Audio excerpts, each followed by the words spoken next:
because of this pandemic, asakhona ukuthi size sibabone futhi.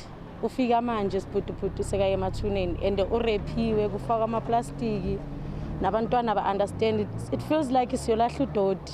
Kubuhlungu ukuthi umuntu omaziyo awukwazi nokuthi uye emngcwabeni wakhona because awazi ukuthi nawe uzobuya sowugula.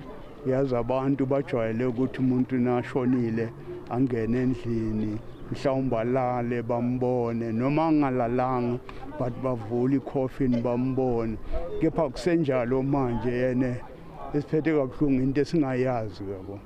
It hasn't really happened to me, but seeing other families close to me, my friends and friends from who are close to me having to deal with the situation like this, even family members like my cousins having to deal with losing their dad and not being able to touch them.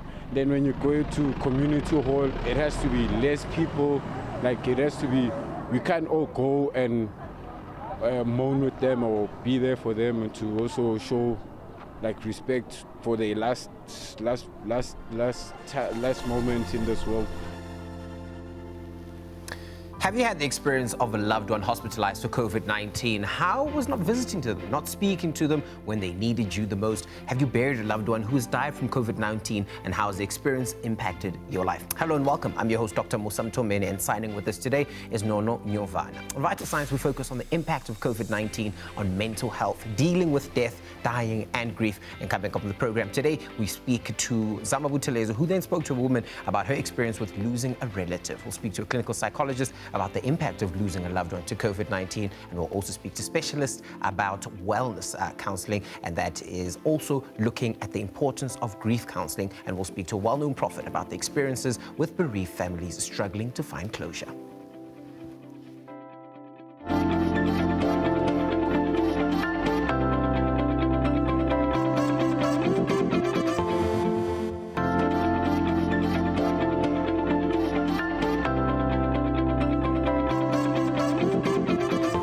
Welcome back. This is Vital Signs on SABC. Remember, you can be part of the show by asking some of our guests the questions that you have on your mind, by simply sharing your views with us as well about what we're discussing. The number to call is 011-714-5861 or 011-714-5877. We're also on social media, so you can share your thoughts with us. It's at SABC Vital Signs on Twitter, as well as SABC Vital Signs on Facebook. Of course, we're going to continue our discussion now. This is the show that you know and love, that gives you all the information as we talk about all things medically related. Now, some people may experience multiple losses during a disaster or large-scale emergency event. Because COVID-19 is a pandemic, you might have been unable to really be with a loved one when they died, or unable to mourn someone's death in person with friends and family. Other types of loss included unemployment, or not making enough money, or the loss or reduction in support services, and other challenges, and of course changes to your lifestyle. Now, these losses can happen at the same time, which can complicate and even prolong this grief and delay a person's ability to adapt, heal,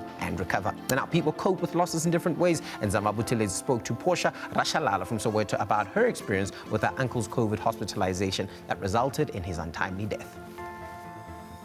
First time I heard Guti say hospital he was admitted, it was after the president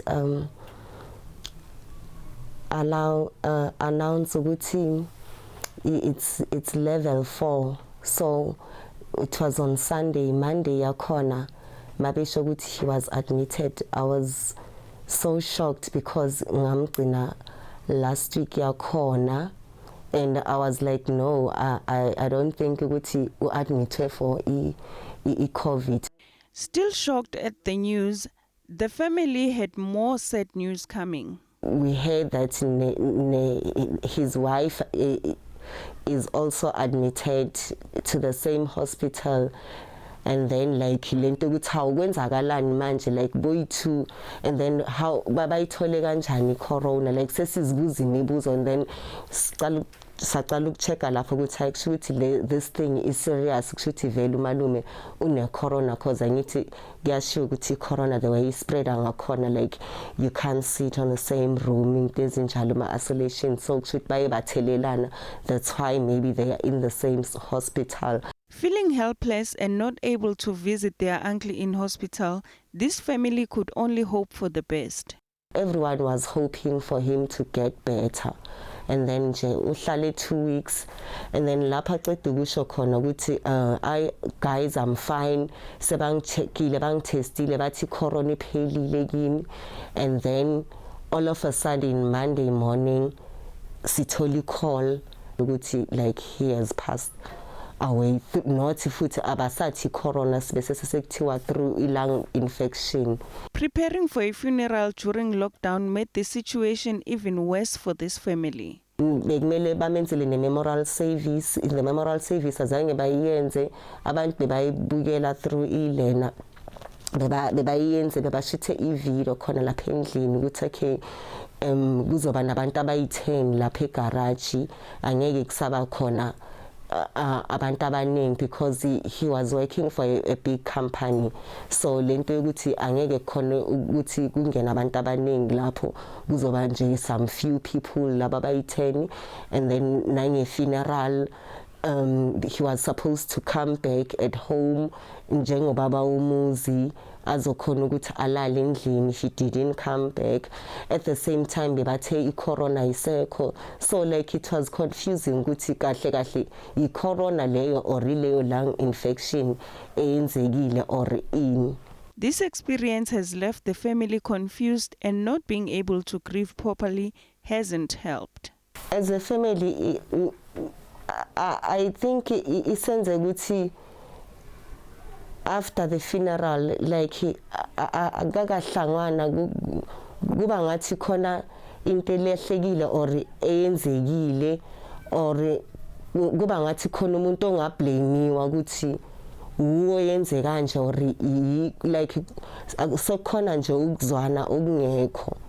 And then nami nokungifikela inokungihonta like lento ukuthi how like this guy akasekho vele kwamampela emhlabeni, like lento ukuthi kuba ngathi usase lapha esibhedlela or uyovakasha uzobuya futhi, and knowing very well ukuthi akasekho vele like ushile kwamampela.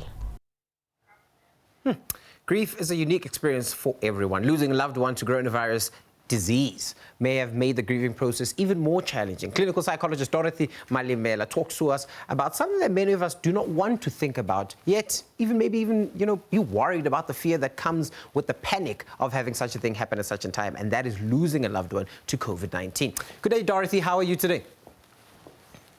Good day to Dr. Musa and the viewers at home, and thank you for having me. So let's jump into it. Death and dying. Why is death and dying such a complicated process?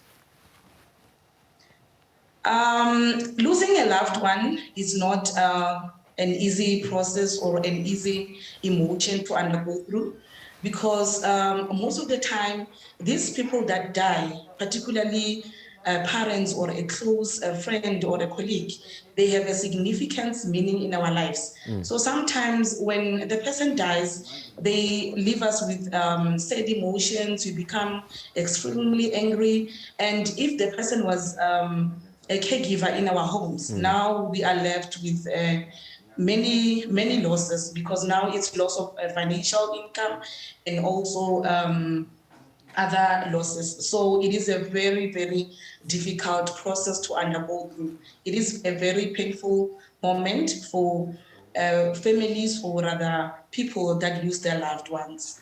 Now, before we get into the families and the people that are dealing with the death of a loved one, I want to talk slightly and a little bit about the psychology of dying as a person who is sick. So, I mean, a lot of us have had that fear where, you fear going to the testing station so that they can put the nasal swab in to give you a COVID thing because you've been sick.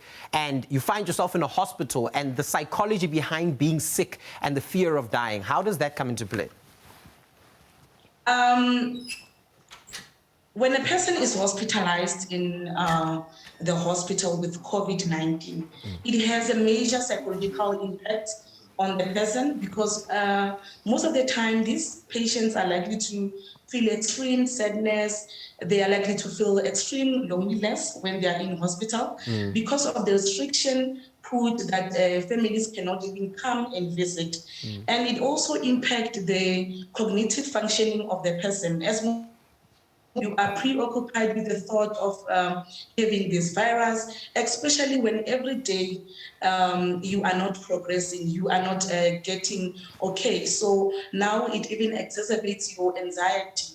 At the end, you even fear dying, you even anticipate your own death. So it has a major toll on a person who has been hospitalized. And most of the time, we see these clients experiencing loneliness and lack of support from their family members. Because if you can check, sometimes our support is non-verbal and requires people to have physical interaction. So when that is restricted, it makes the situation worsen to a person who is hospitalized. For these people that have been hospitalized and eventually got out and are discharged at this point in time at home, are there lasting effects or after effects of having had that period of prolonged loneliness, of prolonged, illness, of being in this hospital, not having family members come in to give you that physical sort of, get me up? Have there been effects that you've recognized?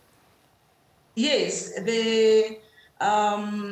normally people that present in our facilities, they will present with depressive symptoms, and most of them also present with anxiety symptoms because they live with fear of what if I become diagnosed again, and what if I die? What if maybe one of my family members die because of these things? So there are major impact, and also we also see these people also presenting with obsessive compulsive symptoms, wherein they frequently wash their hands. They are always looking into making sure that their places are clean and everything is intact. And do these sort of things, I mean, you mentioned obsessive compulsive or anxiety type disorders that you're seeing in the practice, as well as depressive type things. But to the common man, what does depression look like? What has that depression presented as at your practice?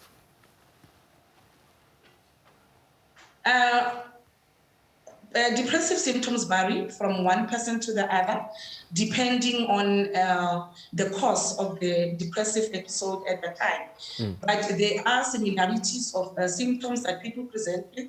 Like in most cases, these people will present with extreme sadness, they will be fatigued, they will lose appetite, they will also present with significant weight loss, and they will also complain about not functioning very well in their work environment, or rather their social functioning is impaired. And in extreme cases, we see these people presenting with suicidal symptoms when they come into our practices.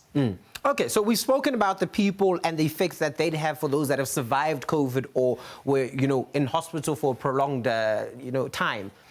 Let's touch on the families at this point in time. I mean, they surely are presenting in a different type of way when they've lost a loved one. So what have you been seeing in practice? In our practice, we have seen a lot of people presenting with grief symptoms because when their loved ones are hospitalized in the hospital, they become frustrated. They become irritable, and some of them, they also show symptoms of depression and even worry about the death of a loved one. And some of them will also present with a fear of dying themselves because when they think about somebody who has been hospitalized and is in hospital, they now think about who is going to die. Am I next? Am I going to die? So those are some of the things that we see in our practices. Okay, we've got a call from Trisha in Pretoria. Good day, Trisha. Hello. Hi, Trisha. I'm good, and you? We're well on our side. What's your question? Sorry? What is your question, Trisha? Oh, for me, I wanted this thing to be more different because I feel like when we bury them, we bury like a dog or something. Are these, is because this... Sorry? I'm asking, is this what you felt when you've had to bury a loved one, where you feel like that personal relationship doesn't seem to be there? It's as if you're disconnected from the person you're burying. Can you please repeat the question? And Trisha, you're saying that the issue with burying people, especially during these COVID times, has been that it feels like, in your words, you're burying a dog. What has that been like for you? Is that what you've personally had to experience? Yes, I did. Mama, like, you know this thing, the day before the funeral. Re aromatlapisa, remone la di lash. For me, into I because of by the haboniwi, hatalo tlapisiwa. And la ha bua ma ha tsela mo jarateng o felletse ko strateng. So ke fito ka re like ke yone irang gore ke sa bana le closure because di ka mokhomo. No, ke utlwa Trisha. Thank you. We'll ask the question and you'll get it answered, okay? Okay. All right, thank you. So the issue of losing a loved one and not getting the closure that you expect. I think as a lot of people in this country, there are rituals, there are cultural things, there are just ways in which we've learned to deal with death, and COVID taking that away from us. Have you experienced a lot of closure deficits, or people feeling like they haven't reached closure with this person before? Yes, honestly, Dr. Musa, that's a very good question, because in our African culture, people perform these cultural rituals so that it assists them in dealing with a loved one, and it also assists them in dealing with issues of grief. So when that is being taken away from these people, it worsens grief symptoms, and it might even lead to complicated grief, which is extreme, wherein people will be presenting with anger outbursts, and some of the people might even end up engaging in self-destructive behaviors like cutting themselves and also having long-lasting anger. Okay, Yes. Dorothy, we're going to continue this discussion, and of course, this is the end for this discussion right now. We're going for a quick ad break, and we'll continue our discussion with Dorothy around death, around dying, around grief, and how we can get closure with the death of our loved ones. See you now.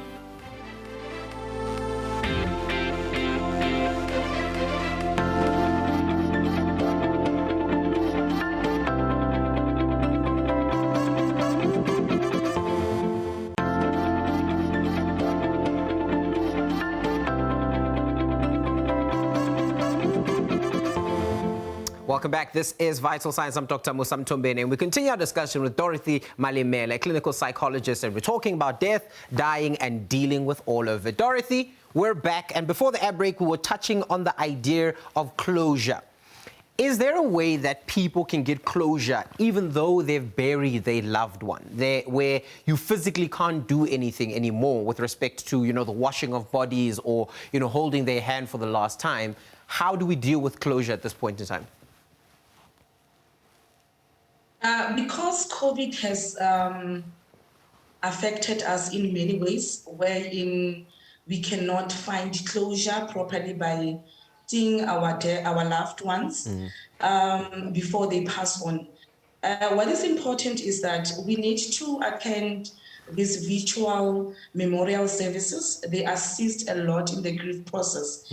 And also we need to acknowledge how we feel about the death of our loved ones, because most of the time people try to act strong. People don't express how they feel. They don't even want to talk about their emotions. So we need to express how we feel. No matter where we are, we need to start to talk about the impact it has. If we are feeling pain, we need to normalize that being okay is normal, and we need to start talking about it. So that is what is going to assist us. And people can also go through albums of the deceased person, which will assist in finding closure, and also share memories they shared with the person who has passed on, focusing on the positive memories, the good memories that these people have shared. it also assists in finding closure, and also knowing that grief is a process and we need to be patient with it. It might even take a person years or even some months, depending on the significance of the person who had died in that person. Is there such a thing as too much grieving? Is there such a thing where, you know, you find yourself crying every single day about this person numerous times a day for months on end, and you feel like you're just not reaching the point of, you know, getting better, in inverted commas? Is there such a thing? Yes, remember, grief is not linear, and as you've mentioned, grief is unique depending on each and everyone. So some people will cry almost every day, and crying helps in accepting the death of a loved one. Because we are different and we grieve differently. There is no linear way of saying this is a proper way of grieving. We grieve differently, and it is okay to acknowledge the symptoms of grief. However, when it becomes extreme, when people don't grieve, it even exacerbates to complicated grief. A lot of people, you know, lost a loved one. And whenever we talk about these sort of things, it's always the adult perspective, you know, that, you know, you lost your brother or your mother, and we look at an adult perspective. But there are also young children and adolescents that, you know, have also lost someone. So in practice, what have you been seeing this loss and this abnormal grieving appearing as when young children have to deal with death, dying, as well as grief? Most of the time, yes, we focus on adults, on grandparents when they are grieving. And grief goes as far as affecting children who are even 4 years old. I think the youngest that I saw in my practice was 3 years old. Sure. She was grieving for the loss of the parent. Remember, grief, it's not death only. You grieve for any type of loss. It can be loss of a parent, loss of a job, and even parents divorcing. So with children, because of their developmental stage, they normally manifest their grief through behavioral symptoms.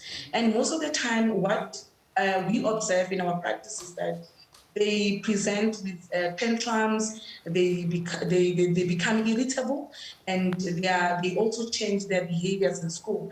And most of the time, we see this certain changes in the academic performance. So normally the teachers will be worried that, no, this child is showing symptoms of withdrawal, because most of the time they will isolate, they will have tantrums, and also they may start bedwetting as a sign that they are grieving for a loss of someone. So we need to also take note of some of the behavioral changes that we observe in our kids, so that we get necessary assistance to them. I mean, 2019, 2020, and I guess 2021 have been very different to a lot of people, with losses coming across the spectrum: employment, emotional losses, and of course, the loss of loved ones. What are some of the healthy steps that we can take in order to reach a point in which we've grieved successfully or sufficiently and in a healthy manner? We need to start in our homes. We need to provide spaces wherein people can talk about how they feel. They can talk about the pain caused by the death of a loved one. And as parents and as family members, as community members, we need to also start providing that therapeutic space, or that space where people can be able to express their emotions, and when they are feeling sad, and not regard them as being lazy or as being weak. And we also need to educate ourselves with symptoms of grief, and also some of the mental health disorders that affect people, so that we are able to even assist these people to get necessary assistance. And when we understand that, then we can be able to refer them to psychologists, we can refer them to counselors, or even spiritual pastors, wherein they can be able to get assistance. And some of the strategies that people can use, they can engage in exercise. They can practice self-care practices by meditating and also talking about their feelings, and also journaling, as I've mentioned before. Wow, talking about feelings, such an important one. And I think with that, we know that talking about feelings doesn't necessarily mean I must come see Dorothy and sit with Dorothy and we must talk about how I feel. It's speaking to someone that you know, you trust, and possibly even love, that will share and understand what you're saying to them about how you feel. Thank you so much, Dorothy, for joining us today as we spoke about death, dying, and how we can deal with it. After the break, we speak to Cynthia Siepe, who is going to tell us about grief counseling and how we can better that to make sure that we deal with grief in a healthy manner. See you after the break.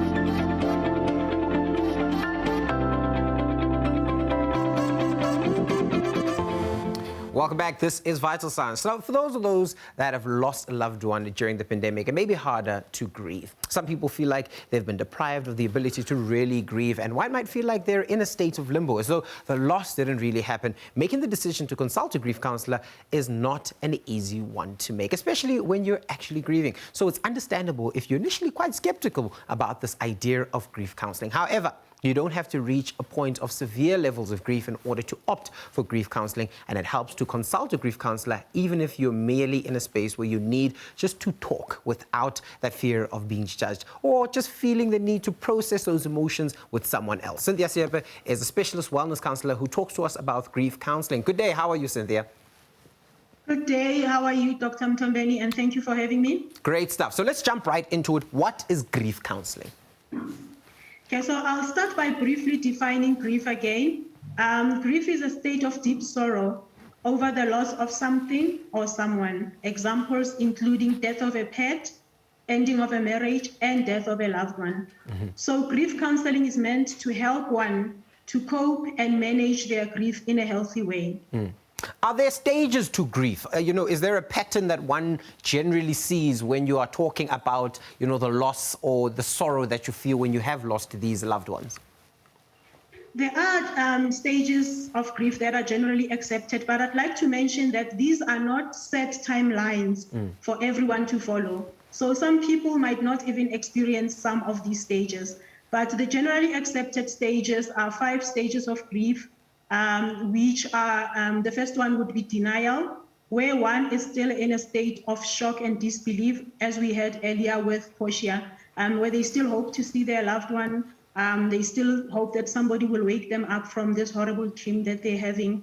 And the second stage will be the stage of anger, which might be directed to the higher power, the doctors, the paramedics. It might be directed to the loved one who has died, especially if they've left young children to be taken care of. It might even be directed to the grieving person themselves if they feel like they could have done something to prevent their death from happening. And then we've got the third stage of bargaining, which is directed also to the higher power, where one tries to negotiate with the higher power for a totally different outcome.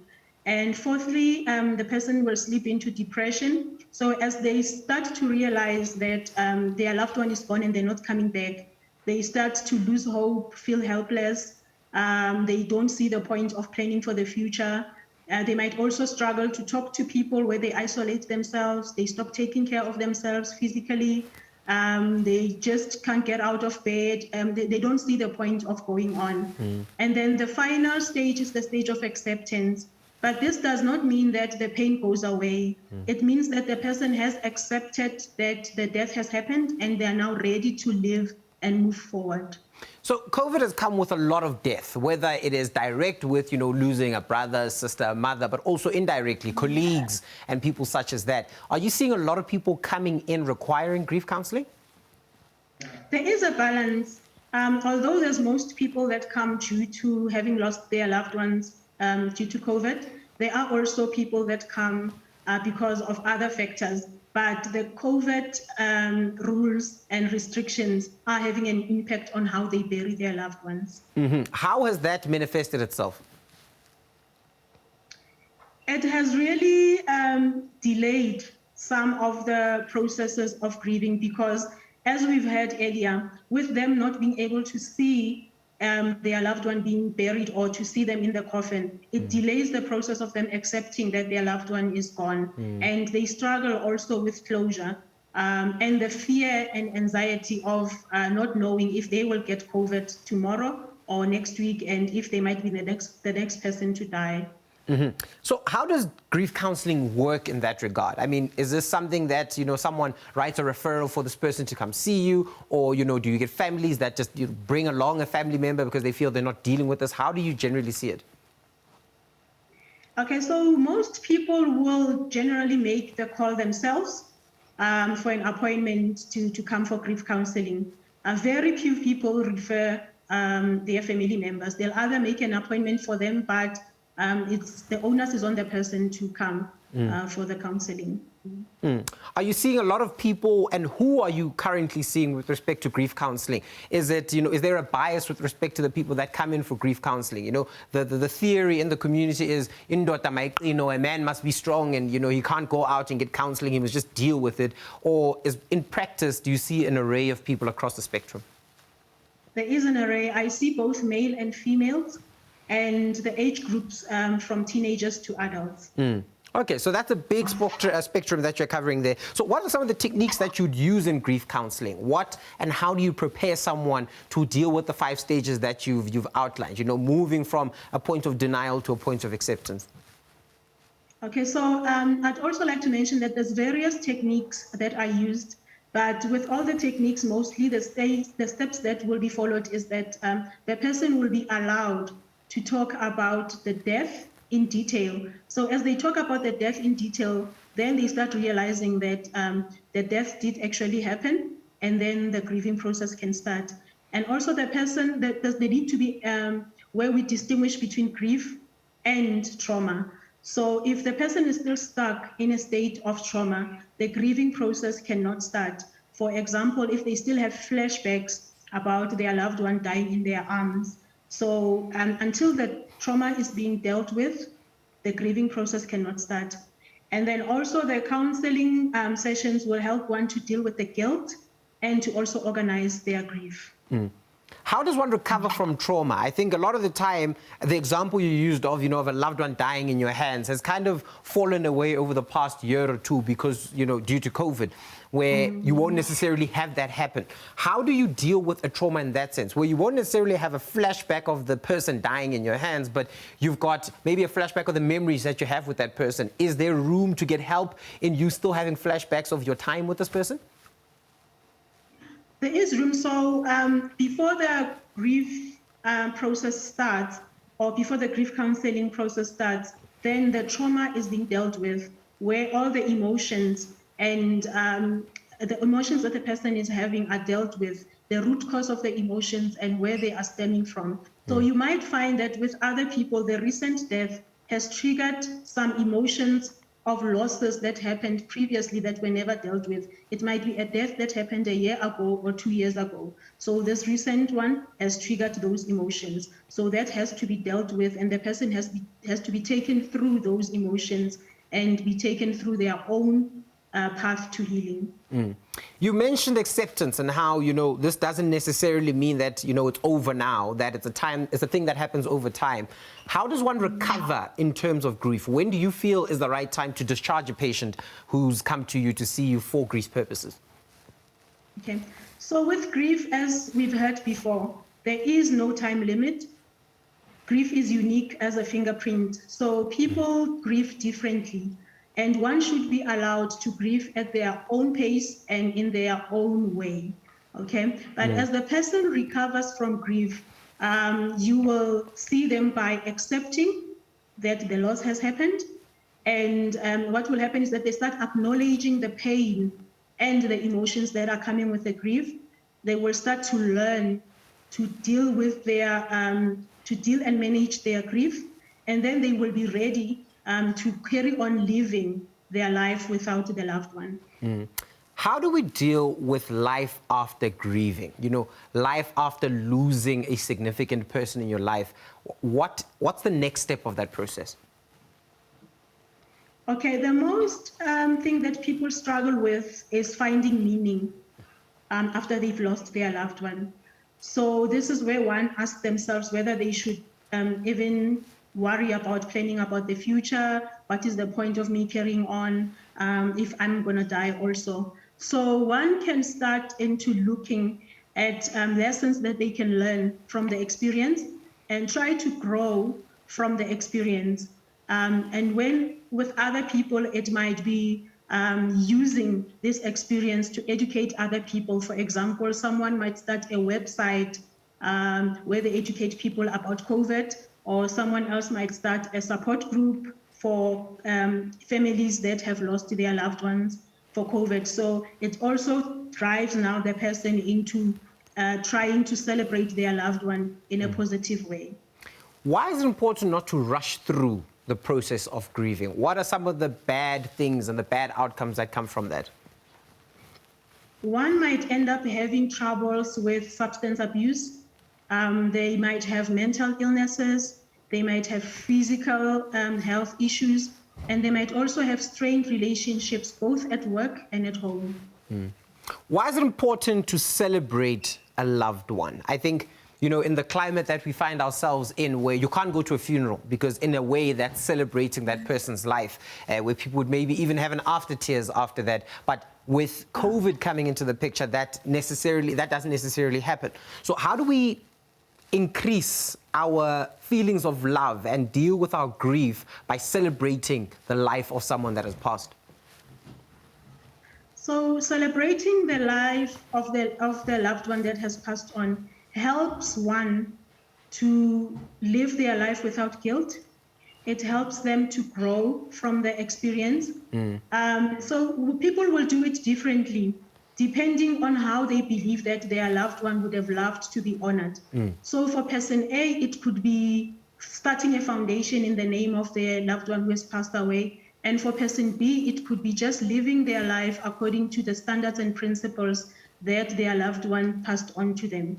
So a person will start by determining how their loved one would have loved to be honored and take it from there. All right, before you go, we've got a caller. That is Ngateko from Limpopo. Ngateko? Yes, mister. How are you, sir? I'm good, thanks, and how are you? Good, thank you. What's your question? You've been married for years. Is it possible that someone can move on in a space of 12 months after losing a loved one? If you've been married, did I hear you correctly?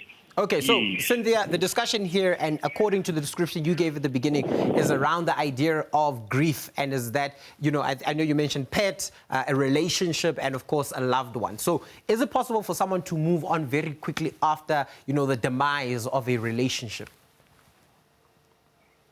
It's possible to move on.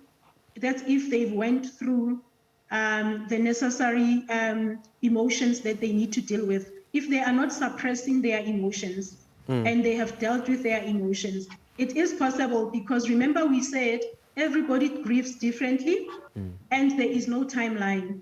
So as long as you are not suppressing those emotions and putting them under the carpet for a later stage to deal with them, then you can safely say you have moved on.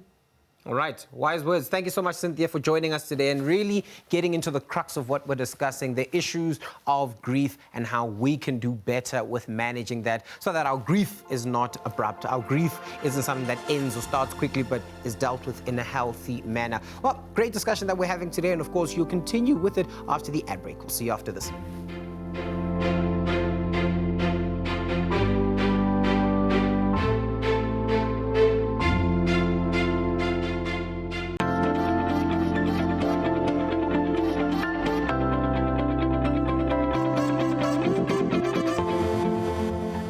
Certain aspects of grief are virtually universal. Most cultures have rituals of mourning after a death. Crying is common, regardless of a person's origins. However, the bereavement process can vary dramatically depending on one's culture. For many people, of course, the days and the hours at the end of one's life are especially important. Normally, we are there to hold a loved one's hand and have a meaningful conversation and affirm the bond that we have with them. But importantly, a lot of people actually find that time to make amends. But COVID, of course, has prohibited us from doing this very thing. As a result, many people die with a broken heart and families are left without that very important closure. We have Prophet OJ Madiko. He'll talk to us about the experiences of bereaved families struggling to find closure. Good day, Prophet. How are you today? Good day, my friend. I'm okay. I'm right under the blood of God Jesus Christ, and I love you all, good people. Good stuff. Right, so let's get into it. You've had to deal with families and bereavement during COVID. What has that experience been like for you particularly? Well, it has been painful. I can tell you that even though I've been doing this counseling for many years, but I can tell you it has not been an easy going really for the past 2 years. And you know, you counsel a person who has gone through that, and you must not even forget that even I personally had gone through that pain of losing people very close to me through this pandemic and so forth. So the pain is very, very, very, very severe, and it is not an easy thing. When you have got to take 5 minutes with a person, you find yourself taking almost 30 to 1 hour, 1.5 hours, because it is not easy really. You must remember that a human being is actually divided into 3 parts. It is the hue part, which is the flesh, the man part, which is the spirit, and the soul part, which is the what's called the soul.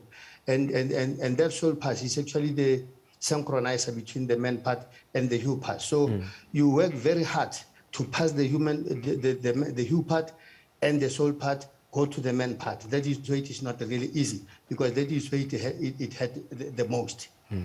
So people coming, you find a family coming. These people are telling you, like recently I had a family where the mother and the father died at the same time through COVID. And then we had to deal with the kids and the whole family. It was very, very painful. And that experience and that ordeal, it even hurt you who's doing the counseling. You feel the pain as if you put yourself in the shoes of those people.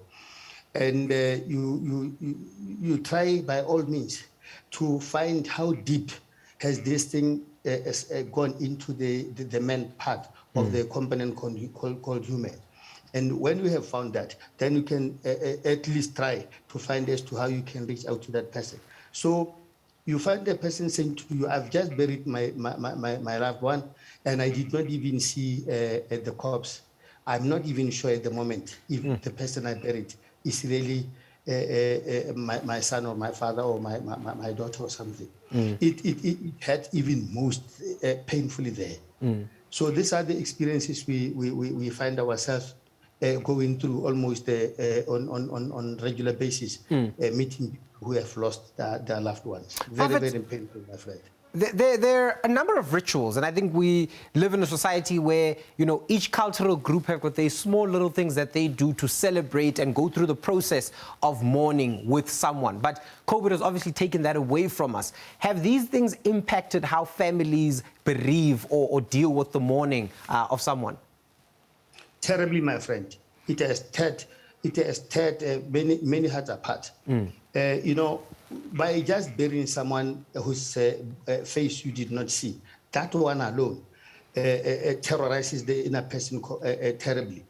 By having to run a funeral, preparing for it alone or with just few members of the family, when you are supposed to be having relatives and other people coming for night vigils, consoling you, comforting you, you know, with those words of theirs. That thing is not there because of COVID-19. You can imagine, you know, you are the whole week, you are preparing for the burial of your loved one, and your cousins are not there, and the neighbors are not coming, people are not coming.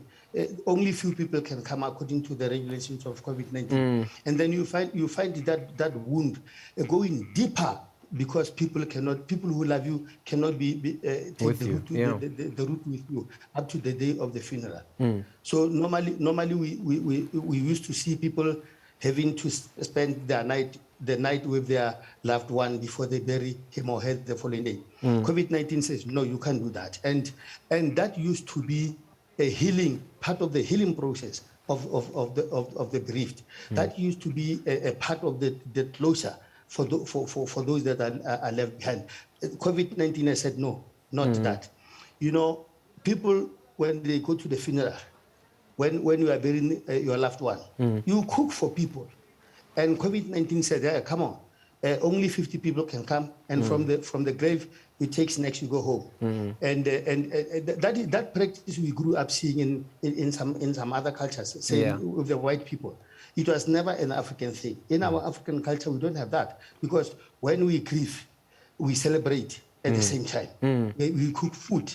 When we are happy, we cook food. When we are whenever we meet, there's a lot of food that we cook. Yes. So COVID-19 said, you bury, you don't slaughter a cattle, you don't do this, you don't do that. So those practices, the cooking for people is a ritual on its own. Yes. And it heals. It heals because you have lost your loved one, but it gives you a chance again to share with other people the piece of meat you have prepared for them. That alone heals the inner person. All right, Prophet. We've got a call here from Gladys. Gladys, good day. Hello, Le kae, ma'am? Re teng, ma'am. Re mametse. Potso ke eng? Re mametse, ma'am. Nkana bu. Ee, ma'am.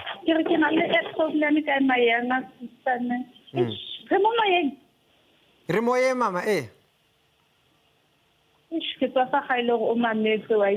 Ah, ska sebisa lebitso la hae and lebitso la se le lebetse vele bua re mametse.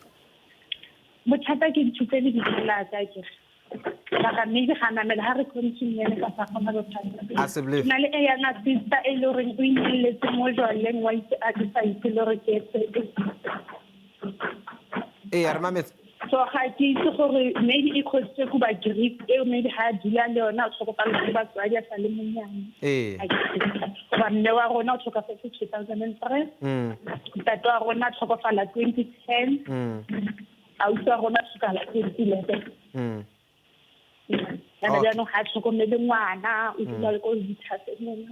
Okay. I think ga utlo question now ke tla botsa prophet o mamele re tla fa answer utlo. Okay. All right. So basically the caller calling in their prophets to underline the issue of grief, how when it is not dealt with, it manifests itself in different ways, highlighting that, you know, a sibling of hers has had, the mother passed away, the brother passed away, the father passed away, and has then fallen into substance abuse. Has this been, and is this an issue that you see with families that don't mourn properly or find themselves, bereaving in the right environment?